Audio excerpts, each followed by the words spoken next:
hear me?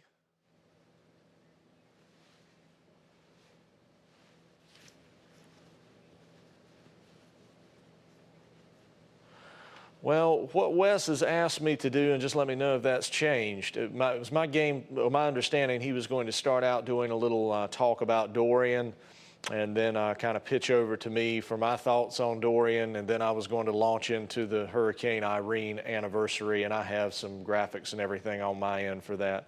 Is that still the game plan?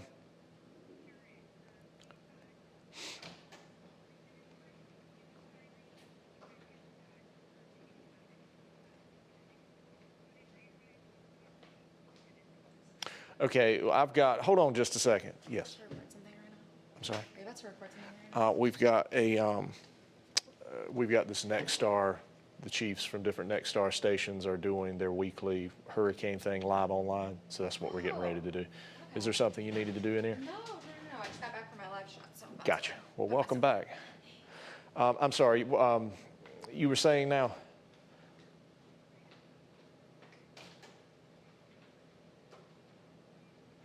Not on your end. Everything that I have to show, I will control through my weather computer, if that answers your question.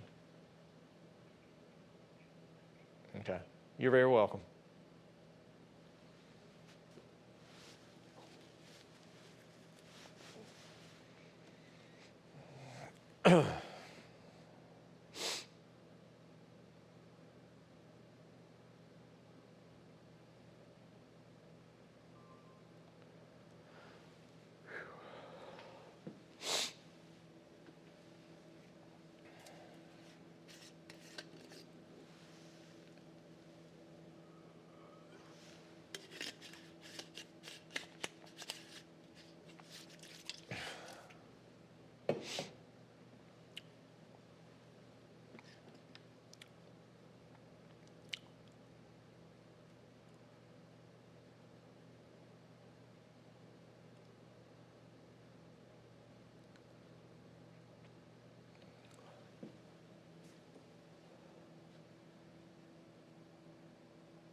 Eye on the Storm, Hurricane Season 2019.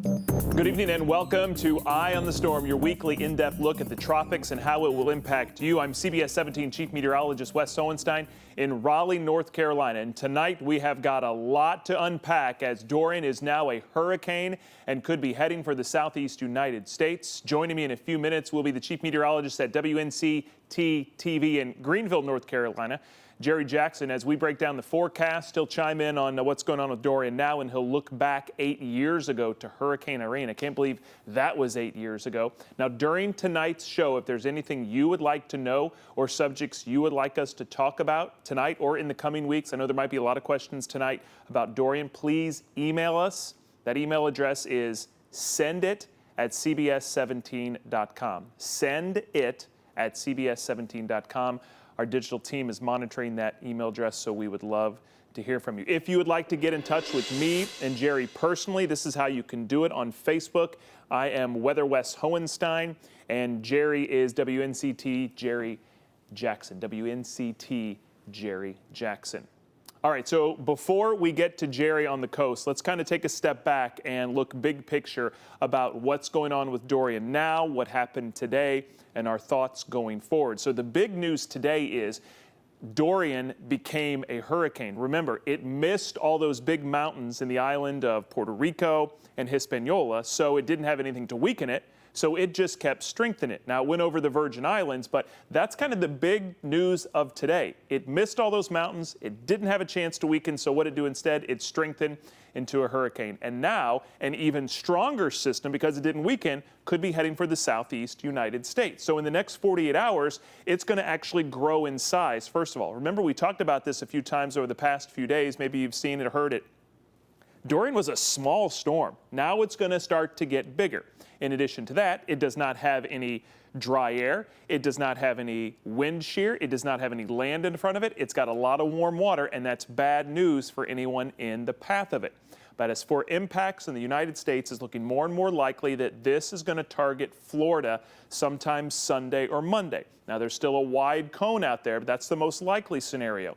Not out of the mix just yet is North Carolina, because we could get some side effects. South Carolina too, Georgia too. So a lot of places are still in play, as this is about ready to be a big and very powerful system. Now, on any other night at the end of August, the big story would be there's a cold front sweeping across the East Coast. That's going to drop some temperatures and lower the humidity, give us a great feel at the end of August. Again, that's for most of the East Coast. And then just to the right of that is Tropical Depression Erin, not getting a lot of publicity because of Dorian and because, honestly, there's just not a whole lot to it.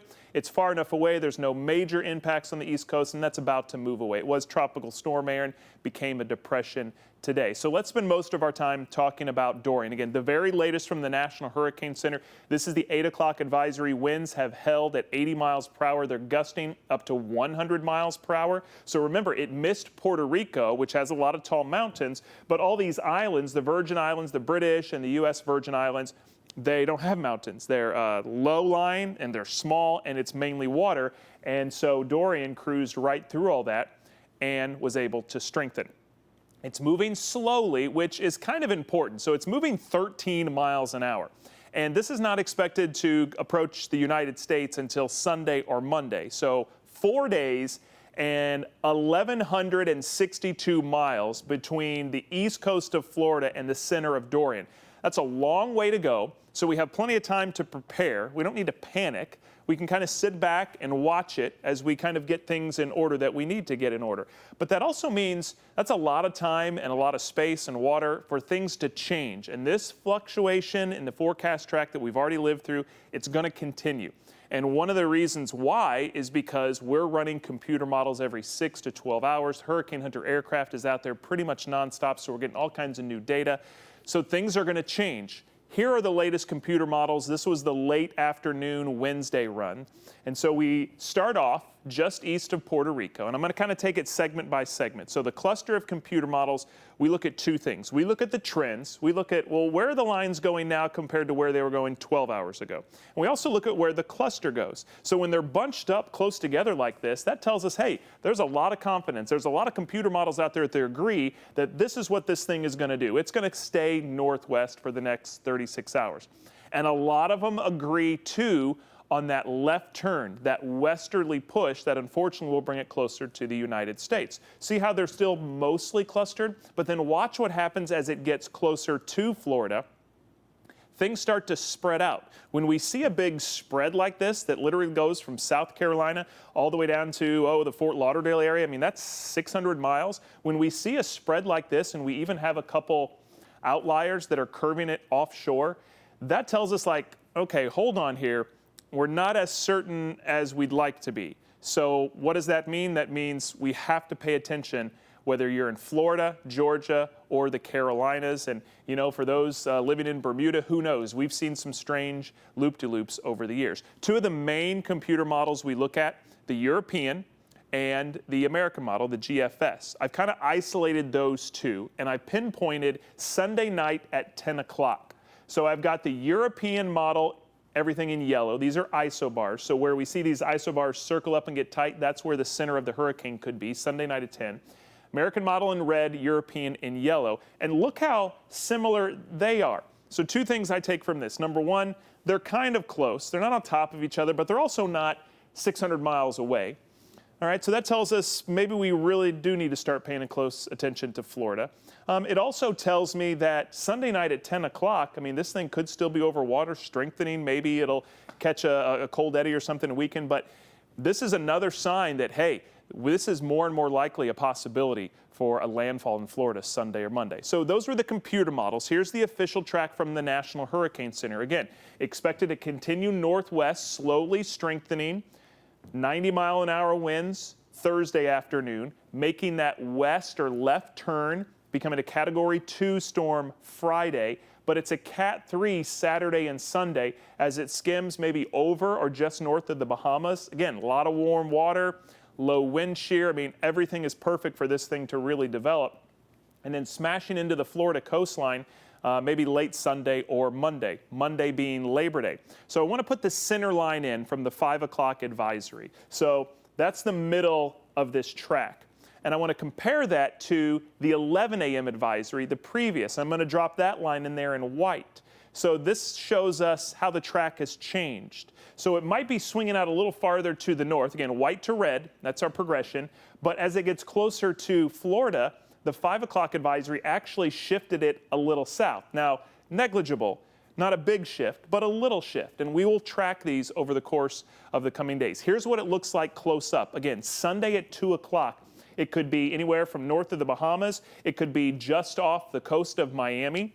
So anywhere from South Florida to really Georgia, that's where the center of the storm can be. And remember, that's what the cone of uncertainty means. Again, the cone means the eye of the hurricane could be within this shaded yellow area 2/3 of the time. Remember, it's not guaranteed. This is a 5-day forecast. So 2/3 of the time, the eye could be here, but it could also be down here Monday afternoon in the Gulf of Mexico, or it could be up here in the northern fringe, which would bring more impacts to the Carolinas. So keep that in mind. When you look at that cone, that doesn't mean here's who could get impacted. That means this is where the center could be, and the impact with a storm that's going to be 500 miles across could be much greater than that.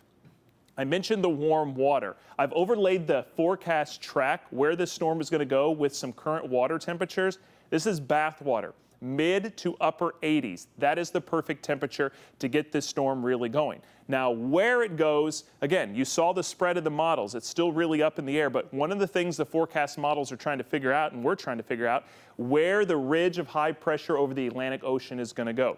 The stronger that is, the bigger that is, the more it's going to push the storm back to the west, because tropical systems are fairly lazy. They like to take the path of least resistance. So the path of least resistance would be, hey, I'm going to thread right in between these two areas of high pressure. Texas, the south, high pressure, really hot temperatures. High pressure over the Atlantic Ocean. So if this thing weakens, that would tend to lead us to believe it's going to curve a little sooner.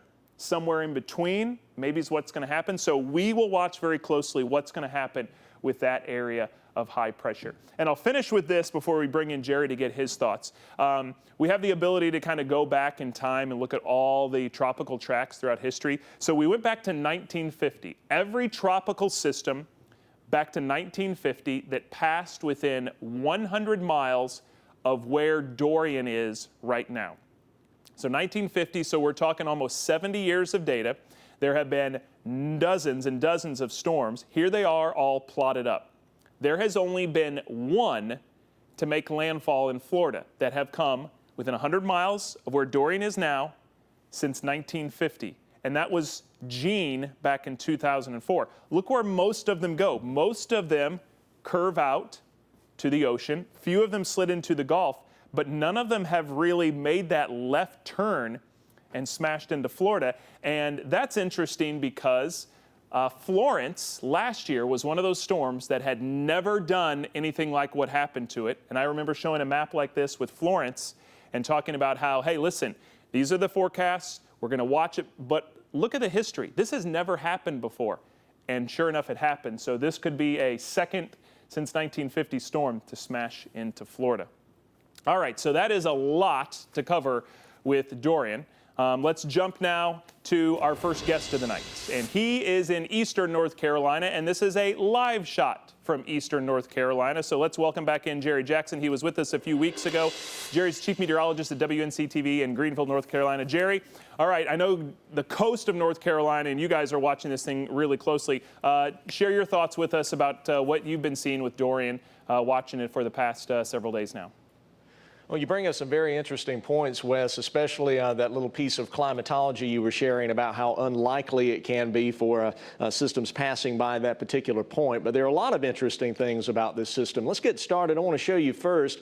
This is a graphic, actually, of the earliest reasonable arrival time of tropical storm force winds. This is a product that is generated by our friends with the National Hurricane Center and National Weather Service cooperation. It's very useful because it gives you kind of the absolute worst case scenario if this thing were just to suddenly go crazy and just take off in a beeline and head for Florida. What would be the absolute earliest onset of tropical storm force winds? And you can see that that would still probably not occur for residents of Florida until sometime later on Saturday. So again, as Wes was telling you, we've got plenty of time still to track this. Nothing to be panicking about, even if you do currently reside in Florida. Obviously, here in Eastern North Carolina, we're watching this system with great interest as well to see what happens with it. We're actually watching two systems out there, as Wes was alluding to. We've got Aaron.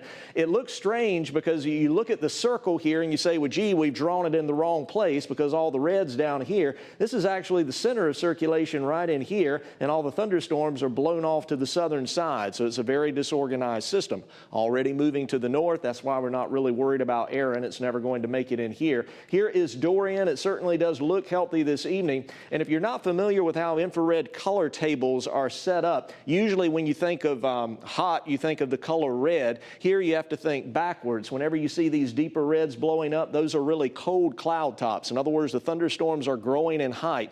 This is a very healthy storm right now, and it's about to move over basically a zone where it has little to slow it down in terms of intensification. So this is a storm that is going to likely remain healthy in the short term. Max sustained winds already up to 80 miles an hour. And again, eventually the most likely landfall point at this point does indeed appear to be Florida. But as Wes was emphasizing, you can see this center line, this cone of uncertainty does not represent the left and right edge of the storm. It represents the margin of error for the center track. So there's a lot of wiggle room. We've been counting on an area of high pressure building in far to the north, and if it stays dominant, it will block the escape route for Dorian and force it on this westerly course. The only problem is that high is not going to be able to maintain its position forever. Eventually, it's going to shift or break down or some such over the next week or so. And once that happens, it kind of opens up the door for Dorian to begin to recurve. Now, does that recurving happen over land?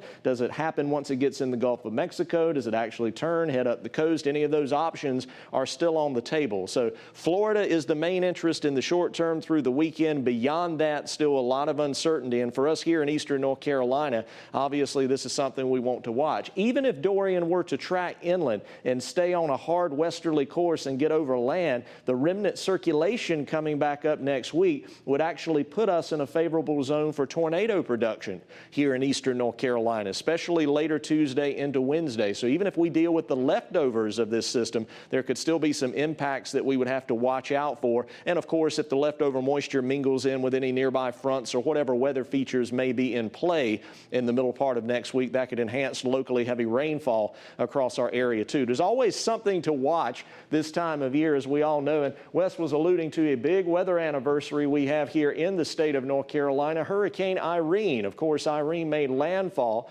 back on October 27th of 2011. Hard to believe that that much time has passed already. The years certainly do fly by. We all here in eastern North Carolina remember Irene very well. It reached a peak intensity near the Bahamas, just off to the east of Florida, as a Category 3 hurricane, 120-mile-per-hour winds. Thankfully for us, it weakened a lot on its final approach, all the way down to Category 1 intensity. And you see the size of Irene there on the map. As was often the case when systems make landfall, they tend to unwrap and unwind. So the footprint of the rain expands across many, many states. And we saw plenty of flooding rain totals here in eastern North Carolina. In fact, in some cases, we had common 10 to 14 inches, and a few isolated spots in eastern North Carolina picked up as much as 15, 16, 17 inches of rain.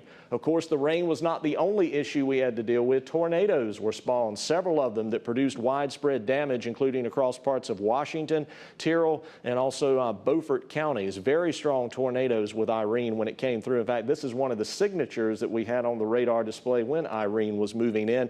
And you can see the dark red or kind of the bright red and bright green pixels there in close proximity. That indicates differing wind direction. In other words, rotation. So that was a very strong, what we call couplet, indicating tornado activity. And of course, the winds in general were strong with Hurricane Irene when it moved through, including a 115-mile-per-hour gust out towards the Cedar Island area too. Certainly more than enough to create widespread wind damage here in the eastern part of the state. Of course, storm surge was one of the biggest problems with Irene. When that storm hit, I was actually working at a little station down in Wilmington, North Carolina. We, in that market, were on the weaker side of Irene. Here in eastern North Carolina at WNCT, our viewing area that I serve currently was actually located on the stronger side of Irene, where the storm surge was maximized. This is a before and after picture. This is the Pea Island Wildlife Refuge area, if you're familiar with where that is, up around the Dare County area. This is a before Irene picture, and notice the land on either side of that little building that you see highlighted with the arrow. And this is the after picture. That shows you what a strong storm surge can do if it's coming in at the right angle of approach. And here's a different view of that same shot, kind of taken from the side there. And you can see along portions of the Outer Banks how basically Irene reshaped our coastline in quite a few areas. And NC Highway 12, of course, as is often the case with landfalling systems, suffered a lot of damage and was non-usable in a few spots for a long, long time after that. And of course, the storm surge effects reached across several counties. And it brings up a point that we always like to emphasize to viewers, especially if you are new to hurricanes. The amount of damage that a hurricane produces depends on more than just the strength of the storm. We oftentimes get so focused on what the category is, 1, 2, 3, 4, 5, and rightfully so. The winds are very important. But you can also have a lot of damage depending on the direction in which the storm is moving. You know, you think back to Irene. Irene was only a Category 1 on its final approach. Hurricane Florence was a relatively weak hurricane when it finally hit land. It was much stronger out over the water, of course. Hurricane Matthew was a very strong storm over the water south of us, but when it hit land, it was weakening and falling apart. Yet these storms caused significant catastrophic levels of damage in our state. And you have to remember that even a weak storm, if it's coming in at just the right angle, if it's coming in fast enough or slow enough, depending on the setup, even a weak hurricane can cause just as much, if not more damage than a stronger hurricane. And of course, meteorological history, what was happening in the weeks and months leading up to the storm too. I think back to Hurricane Floyd back in 1999, as we come back out to camera here with our director here. Back in 1999, Hurricane Floyd, we're coming up on that anniversary too. We all remember the devastating flooding we had in North Carolina, but that was partially due to the excessive rain we saw from Hurricane Dennis about 3 weeks before. So to gauge the impact of a hurricane, you have to look not only at what's going on at the time the hurricane's hitting, but everything that happened 2 or 3 weeks leading up to it. Had it been excessively dry, or has it been excessively wet? All of that plays into the type of impact you see with a landfalling system. And Wes, as you know, you can take 2 storms, identical in size, in strength, and intensity, and structure, completely identical. And yet if you bring one storm in from the east and one storm from the south, you'll get two completely different damage patterns. It's that complicated. Yeah. Let me ask you about Irene 8 years ago. Since then, we've had storms like Florence and Matthew affect eastern part of the Carolinas. Do people forget Irene now and remember those more recent storms, or are there still marks in town and people who, like, Irene was it for them? That's a good point, and it gets back to what we try to tell people, especially who are new to the area. Again, my example, when I was down in Wilmington working, when Irene came in, I was a meteorologist down at the station in that area, and so we were on the western side of the storm. So for our counties, we had damage, don't get me wrong, we had problems, but I think for a lot of residents in that viewing area down there, Irene does kind of fall to the wayside in the presence of storms like Matthew and Florence. Whereas in the viewing area I serve now here at WNCT, we cover 29 counties. Many of our counties, especially out towards Albemarle, Pamlico Sound, they were on the stronger side of Irene. So for them, the memories are much stronger and very different. And that's why sometimes it can be misleading. A viewer will say, okay, well, a few years ago, I remember a Category 1 hurricane coming in and I didn't have any problems, so I'm not going to worry about the next Category 1. Well, if that Category 1 is coming in such a way that you happen to be on the different side of it now, you could be looking at a different ball game. In other words, the weather 60 miles to the east of center is completely different than 60 miles to the west of center, as you know. Yeah, yeah. One more thing about Dorian, and I'll get you out of here on this. You know, North Carolina sticks out on the East Coast, and most all storms eventually turn north at some point. Sometimes it's earlier, sometimes it's later. So do you and do people in eastern North Carolina, are they like, okay, I see it's going to Florida, but I know how these things work. I showed you that map, how a lot of them curve. Do eastern North Carolinians have a different feel for storms despite what meteorology says sometimes? Those of us who have lived down here a long time, I remember starting as a Met over 20 years ago. The chief I worked for at the time, that was one of the first things he impressed upon me is the fact that if a storm is if there's going to be error in the track, almost always it's to the right of where it's forecast to go. And so I've always kept that in my mind. I know a lot of viewers around here who have been through many storms think the same way. So not that you wish harm on anyone, but from North Carolina's perspective right now, it looks like, you know, the worst of it would stay south of us and go into Florida. But we all know, don't take that too literally, because there are too many moving pieces, especially this far out in advance. And for a solution to work out properly in a forecast track, you've got, okay, you have your rationale. Okay, the storm's going to track this way because of this high, because of this low, because of this front, whatever. And you have all the pieces set. Well, that'll work out perfectly as long as the storm doesn't slow down, or it weakens a little bit, or strengthens a little bit. In other words, when you change one variable, it changes how it interacts with every other variable too. And you have more variables to deal with as you head farther out in time. So to accurately forecast a hurricane, you have to accurately forecast every weather feature around it, and that's almost impossible to do 5 days in advance. Yeah, you are right. And we've got 5 days and more than 1,000 miles between us and Dorian. So good luck to you guys and everyone in the Carolinas, especially in the east coast of North Carolina. That is Jerry Jackson at WNCT in Greenville, North Carolina. Hopefully we will not have to talk to you later this season, but it is still early in the hurricane season. Jerry, thank you. Thank you, Wes. Have a good one. All right, so with Dorian and with Aaron, we have now checked a few more names off our list. So Aaron is the 5th named storm this season. Dorian, the 4th named storm, but remember, the 2nd hurricane. And a little bit of climatology here. And Dr. Phil Klausbach, a great hurricane forecaster from Colorado State University, he tweeted out some interesting information earlier. So Dorian, now the 2nd hurricane of the 2019 Atlantic season to date. The average date for the 2nd hurricane of the season, and when we're talking average, we're going back the last 30 years. So the average date for the 2nd hurricane to form, August 28th. which is today. So a bit of irony in the hurricane climatology for today. Ferdinand, by the way, is next on the list, but there is nothing else out there that we are watching. As we kind of look at the whole hurricane season, remember, the hurricane season peaks in September on the Atlantic side, September 10th. And this graph kind of shows how hurricane and tropical activity ramps up throughout the year.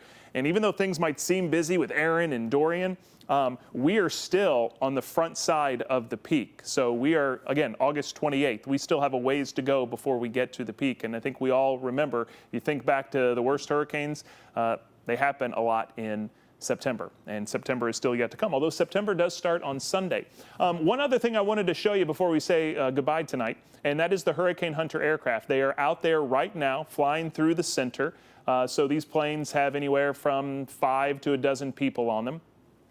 They have been based, since the storm was so far out there, at Barbados, that little island down here at the very bottom. So from here on out, once they finish this reconnaissance flight, and again, they stay out there for hours and hours on end, and when they're done, another one goes out and they kind of cross paths. They're going to head back to the home base, either in Biloxi, Mississippi at Keesler Air Force Base or MacDill Air Force Base just outside of Tampa. So they've been spending some time out in the Caribbean islands, not vacationing, but being closer to the storm for the aircraft. Now that the storm is going to start heading for the United States, they'll head back home and they'll start making their flights from the mainland United States. And, you know, I was lucky enough to earlier this year spend a day with the Hurricane Hunter aircraft and the crew during the Hurricane Awareness Tour at the Charlotte Douglas International Airport.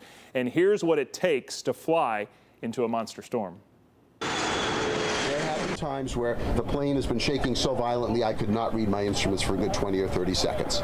And that's where it gets interesting. Chief Reconnaissance Coordinator Warren Madden showed us around the C-130 Hurricane Hunter aircraft while recounting one of his more memorable rides. The lightning was rippling along the eye wall in all quadrants. It was almost like being inside, imagine being inside a brain with all the electric activity, nerve activity firing across. And then you could look up, and if you got your head right up against the side of the window and looked up, there was this just hole in the middle. This was a night flight with stars and a full moon staring down at you. For more than 70 years, aircraft in one form or another have been flying into hurricanes to collect data to help improve the forecasts of where these monster storms are going. Everyone thinks it's crazy to fly into a hurricane, but how important is it to you and the rest of the forecasters to have that data from inside the hurricane? To a meteorologist, data is everything. So, I mean, we have satellites, we have information like buoys, but to be able to send a plane right into a storm, right into the eye, it gives us all sorts of information from the winds to the pressure. The better the models, the better the forecast, the better the decisions, and it leaves the lives saved. Most flights last around 12 hours.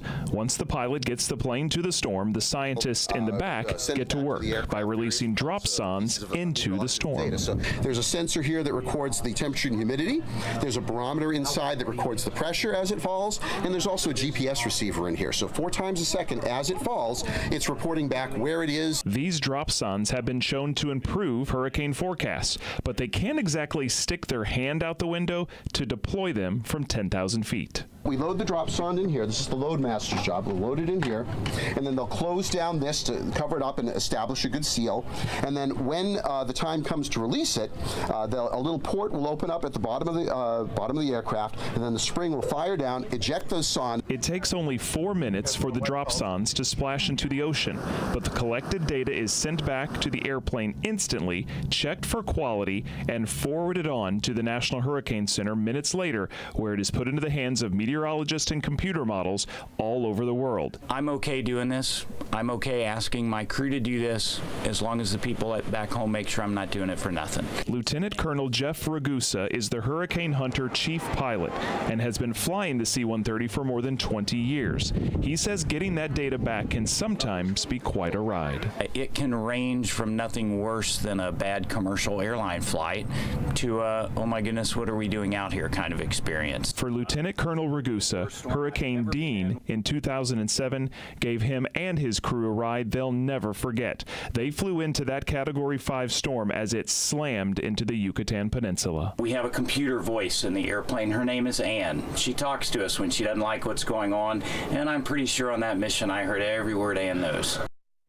And our thanks to all the men and women of the U.S. Air Force who risk their lives to get us better information so we can stay on top of these storms. Listen, we're going to do these shows the rest of this week. So we're going to be back Thursday and Friday night at 8 o'clock right here for more on what's happening with Hurricane Dorian. Of course, I'd like to thank you for spending some of your night with us on Eye of the Storm.